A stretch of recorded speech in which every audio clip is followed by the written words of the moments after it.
మా ఇంటి వెనకాల గార్డెన్ అయితే చాలా బాగుంటుంది చూడండి. బంతి తోట ఇదంతా ఒక 2 చెట్లు అట్లా ఉండే 2 పోయి ఇంత మొత్తం ఇంత గార్డెన్ లెక్క అయింది.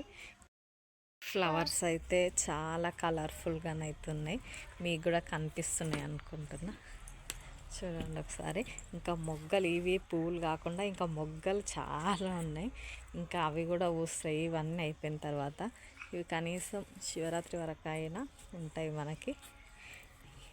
ఫ్లవర్స్ బాగున్నాయి కదరా.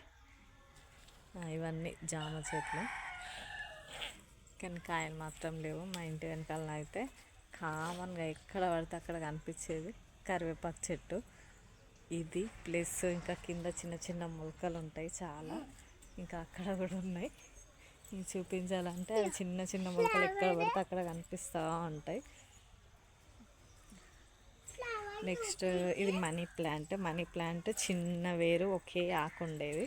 నేను అది ఉంటుందో ఉండదో అని చెప్పి పెట్టినా, కానీ లక్కీగా అది ఇంత పెద్దగా అయిపోయింది మనీ ప్లాంట్. పైనకి ఇంకా పారేయాలి, కాకపోతే కోతులు అస్సలు ఉంచట్లేదు. ఇది మనీ ప్లాంట్ అయితే చాలా పెద్దగా మారుతుంది. ఇక్కడ చిన్న రోజ్ ఫ్లవర్ చెట్టు పెట్టిన, ఇది నేనే పెట్టిన అనమాట. కాకపోతే ఫ్లవర్స్ అయితే 2 ఉన్నాయి.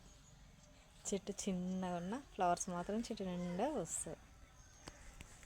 ఇంకా మా ఇంటి వెనకాల గార్డెన్ చూడండి ఒకసారి, చాలా బాగుంటుంది. అన్ని రకాల చెట్లు కనిపిస్తూ ఉంటాయి. ఈ కొబ్బరి చెట్టు, మళ్ళీ అక్కడ కూడా మీకు బంతి చెట్టు కనిపిస్తుంది. అక్కడ కూడా ఫ్లవర్స్ చాలా కలర్ఫుల్గా కనిపిస్తున్నాయి. అక్కడ దూరం కనిపిస్తుంది చిక్కుడు చెట్టు. మనం పండించుకొని మనం తింటే మన ఆరోగ్యానికి చాలా మేలు. సో అక్కడ చిక్కుడు చెట్టు ఉంది, దానికి కాసినప్పుడు మేము వండుకుంటాం అన్నమాట కర్రీ. ఎక్కడుందిరా, జూమ్ చేస్తే కనిపిస్తుంది. దానిమ్మ చెట్టు అక్కడ ఉంది, మా మిల్కి ఇప్పింది అన్నట్టు.